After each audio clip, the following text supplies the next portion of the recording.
Hello. Bago ang lahat, hayaan nyo muna akong batiin kayo mga kabarya, sa lahat ng viewers at saka sa aking mga subscribers. Magandang araw sa inyong lahat. Ngayon, ating pag-usapan ang 1972 at 1974 1 peso coin, Philippine coins. Marami dyan ang nagtatanong kung magkano itong perang ito, itong bariyang ito. Marami ring nagtatanong kung sino ang pwedeng bibili nito.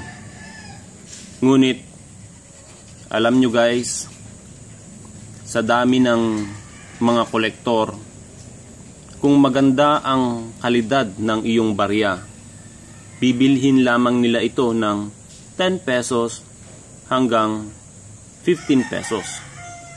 Ngunit may kakilala ako na bibili nito ng 20 to 35 pesos. Maganda na ang presyong yun mga kabarya.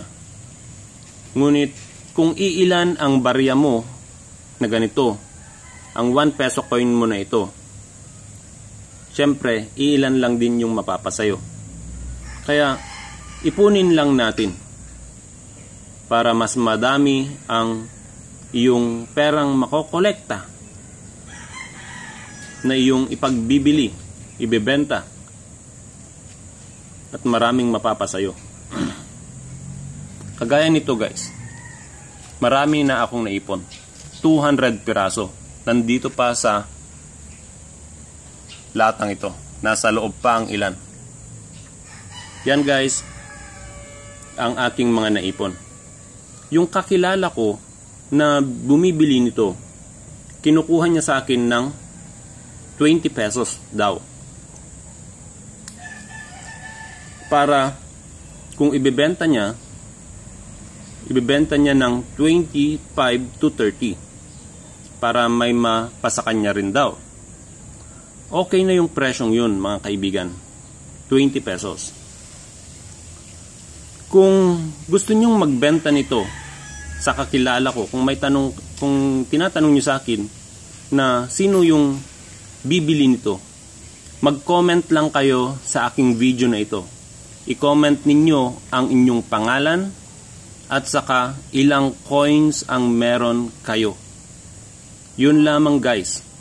I-comment ninyo ang inyong pangalan at ilang coins ang meron kayo.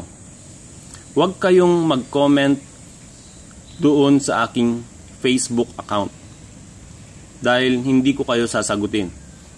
Dito kayo sa video ko na ito mag-comment.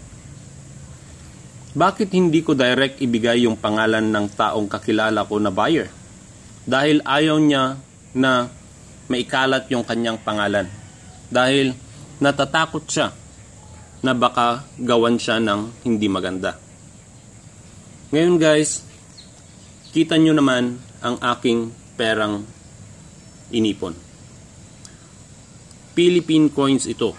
1974, 1972.